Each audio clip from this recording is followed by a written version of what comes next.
Večerným vrcholom programu bol koncert skupiny Kandráčovci.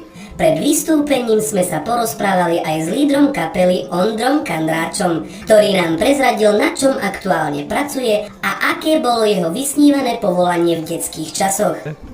Chystáme nové turné s Kolárovcami v lete 2026, na ktoré srdečne pozývame. Chystáme veľký koncert 8.8.2026 s hudbou ministerstva vnútra, takže také veľké akcie. V Terchovej bude ten koncert, ten 8.8. Takže všetkých pozývame. Samozrejme budeme na rôznych slávnostiach, akciách, všelijakých jarmokoch a tak ďalej, takže každý si vyberie podľa svojho gusta, verím. Prečo ste sa spojili práve s Kolárovcami?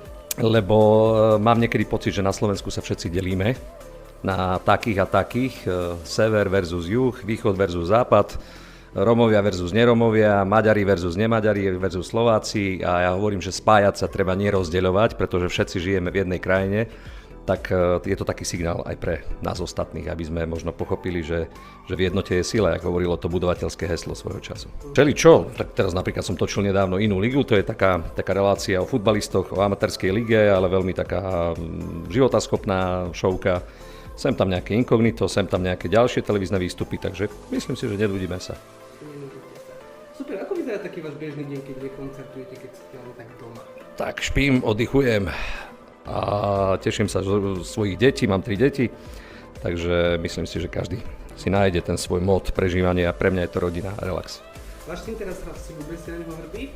Samozrejme, tak Ondríček je moja veľká láska, pokračovateľ, je to veľmi dobrý chlapec, taký fajn človek, tak sa z toho teším, že takého syna máme aj s manželkou a samozrejme aj ďalšie 2 dcery.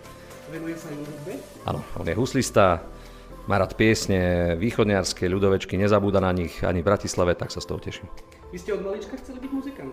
Tak nemal som na výber, otec tak chcel a tak to nejak vyšlo. No. A bolo to vaše vysnívané povolanie, či ste chceli robiť aj niečo iné? Chcel som robiť aj niečo iné, chcel som byť doktor, lekár, chcel som liečiť ľudí a prinášať zdravie medzi ľudí, ale našťastie, no tak otec chcel inak, pretože neviem, či by som bol dobrým lekárom, každopádne som muzikant a teším sa z toho.